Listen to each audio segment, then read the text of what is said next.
I'm DR, and this is Telco in 20.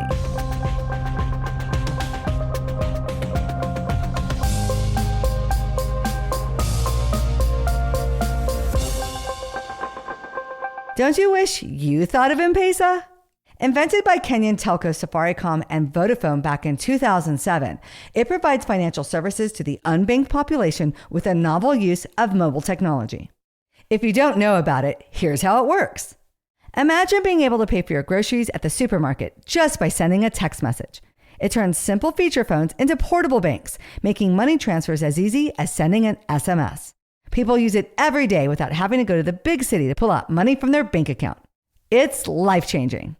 M-PESA has now grown to the point where it's used by more than 35 million people in Kenya alone, with 59% of the country's GDP flowing through the system.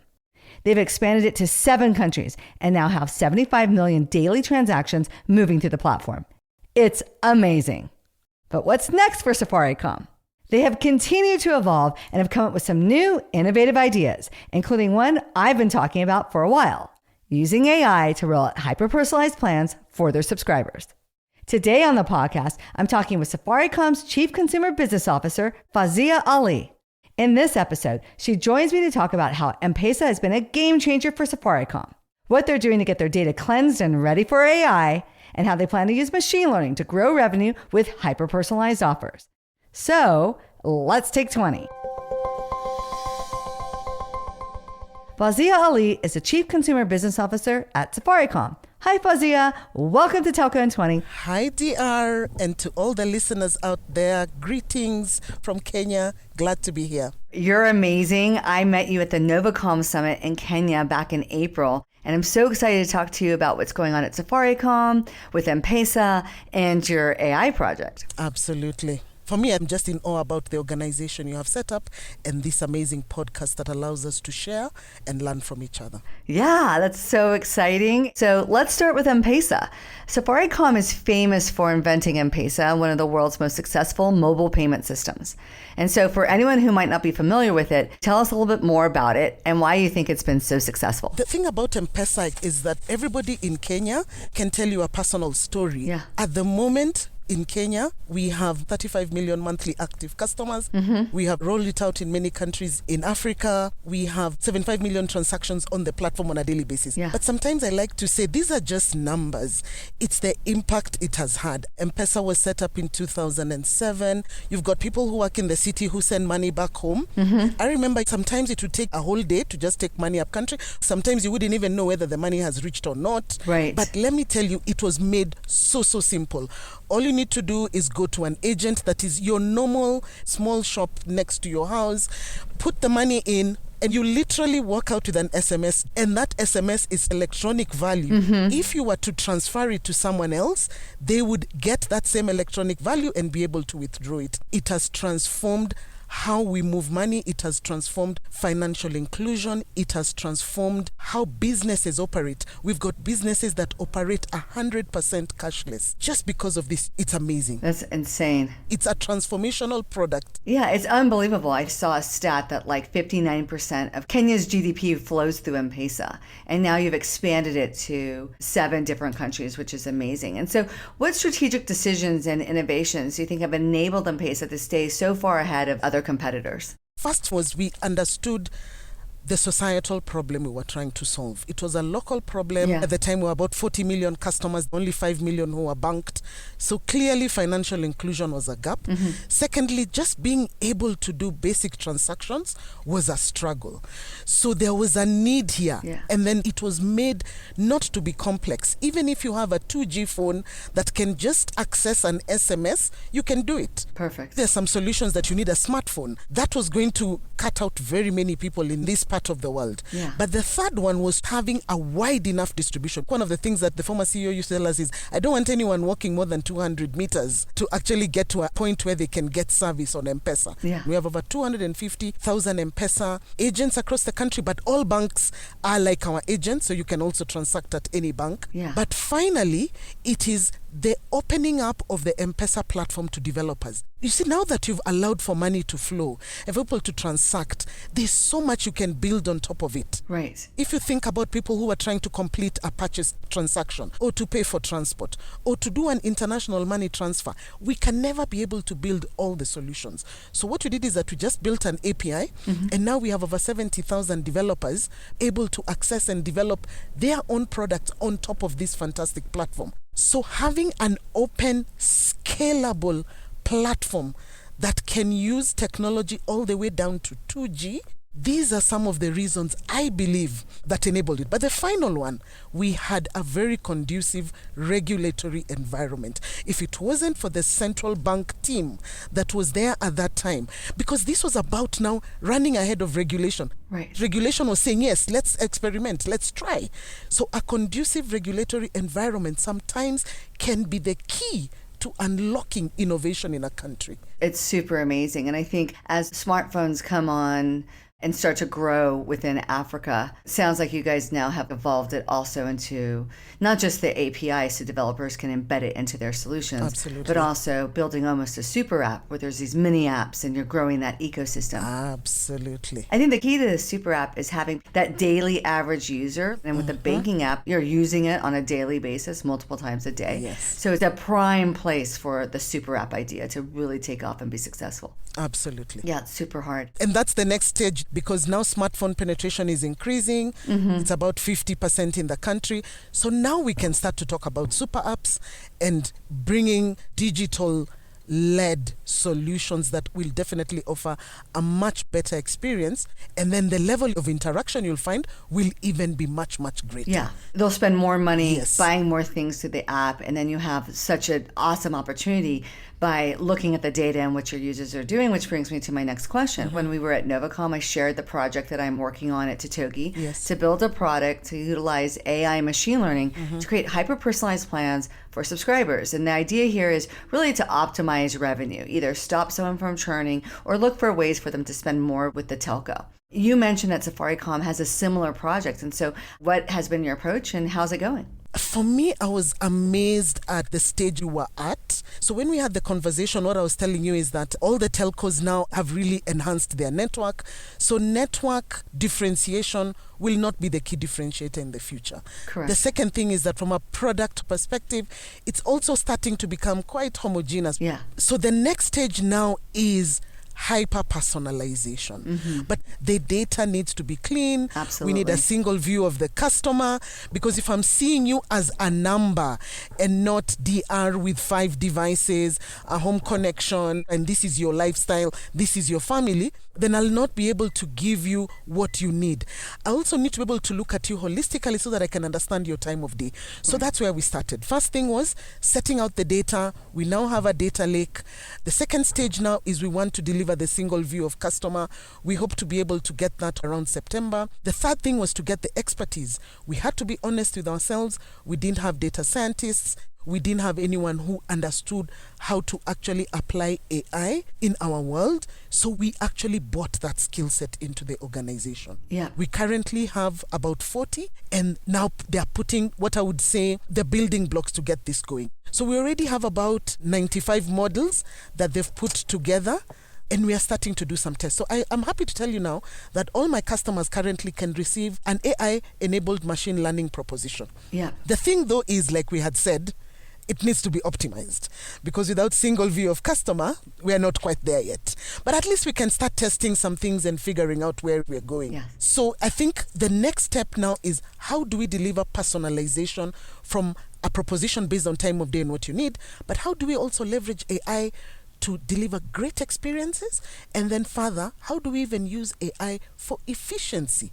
One of the things we are testing now is to say, we have sites that are using generators, but we are seeing they also have solar. Why is it that they're running so long on generators and there's solar? So just trying to use the data to try and understand, what are the outliers? Yeah. Sites within the same area, what's happening? Right. Because we can also start to use AI for efficiency.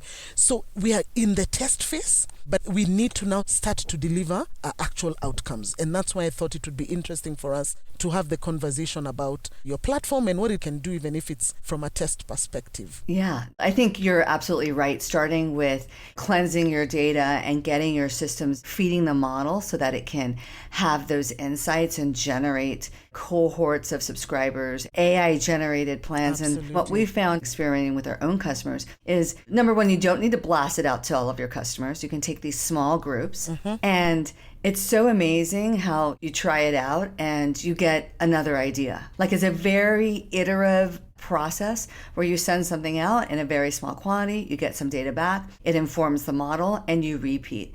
And my biggest struggle is really getting the telco executives and the business people at our customers to think in smaller chunks of cohorts and to iterate much more quickly. They gave me a list the other day. They're like, hey, we think these people are going to churn. And it didn't come from our system. And I said, well, where did you get this? And they're like, they're like, we got it from another system. You know, these are people who haven't topped up in more than 7 days, and we think they're going to churn. But what was their previous behavior? Yeah, let's look at the signal. But that's a one-size-fits-all approach, and I find that very common in telco. There are some people where you could send them a message after 1 day, another group after 2. Some people need 9 days. Absolutely. It could be based on age. It could be sending the offer at different times. Did you send them an email? Should you send them an SMS? Should you send them a voice call? So it's so amazing, just all the flavors you can do this on, and changing the expectation on the telco side, that it's really about iterating even multiple times and trying different things and really changing the culture within the telco to experiment and be brave and trust that the AI and the machine learning actually works. Absolutely. I think we're in a good place. Probably we were there maybe 3-4 years ago. Yes. I think now we've understood that the best way to get the best outcome is to try with smaller cohorts, because remember, if you're actually testing something, it could have a negative effect. Yes, so you if want you're to just minimize. blasting, Yeah. yes, it could go positive, but it could go the opposite way. But even beyond that, it's taking time to understand the behavior of your customers. Yep. But now it's about automating the prompts that when this happens, then this is what you do, because you have understood the behavior. Yes. So that now someone doesn't have to do that manually. So Correct. we're excited about the journey that we are going to undertake. I think it will be great for our customers because they have openly told us that they feel we treat them the same and we could do better in terms of understanding them. So how we will know we have succeeded is when customers say, finally, you have understood me. Absolutely. And I think that's such a great insight. And it starts with the way you've begun in terms of looking at the customer holistically and not just as a number. But let's talk about the impact on the people within your organization. Yeah. I love talking about HR, especially as it relates to change management and the impact that change has on an organization. And so introducing this new technology and this new way of working, automated, using machine learning and AI, can be threatening and scary to your employees. And so how have you been preparing your teams to embrace this change and excite them to contribute to this great idea? You know, when you say that, in hindsight now, I can relate with all the emotions that you were bringing about. And I'll tell you why. So in 2020, when we actually started the new vision to become a purpose-led technology company, we say technology companies do a couple of things very well. The first thing is they run their organizations on agile. So first we had to change our operating model. Yep. That was scary because everybody was a doer.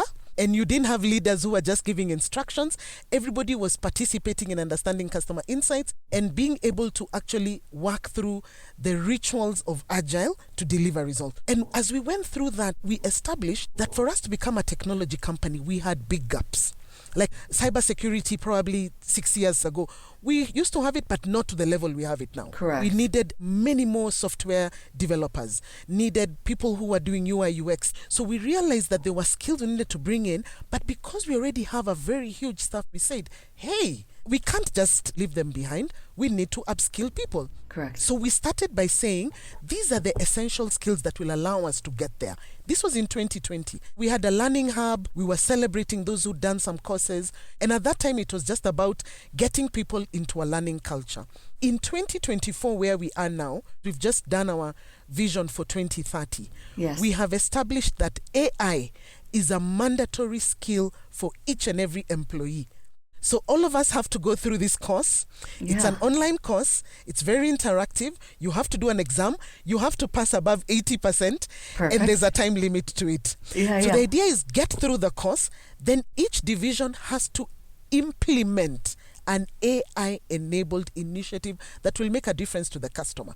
So that it's not just about learning it, it's about experimenting. Yeah, exactly. So now we're calling it the 2+1. 2 essential skills for each division. So for my division, number 1, AI, key for everyone across the business. Number 2, human-centered design. Because we now have to really think about customers when we are designing our journeys. Absolutely. And then the +1, they can decide for each of their teams which other area is important to you. I've seen some taking commercial management. I've seen some taking digital marketing. Yeah. So you allow the teams to have one that is independent, one determined by the division, one determined at company level. That's awesome. Let me tell you, it has created so much excitement. But what it is, it's about telling people, number 1, we believe in all of you having the ability to learn new skills. The world is changing. We need to pick new skills. The second thing is the company is committed to invest in reskilling you. And then thirdly, the company is willing to allow you to experiment as long as the outcome is to enhance the customer experience. So we believe these are going to help us prepare for that future where AI will become second nature. Yeah. The other day we came from China and it's absolutely amazing what is happening in that country. I mean, cars enabled by AI. I mean, everything. Everything. It's the future. It's the future, yeah. Well, I think what's so important about what you guys are doing with AI and with your people is that obviously building these skills internally, it's going to help Safaricom and help the company advance and do better.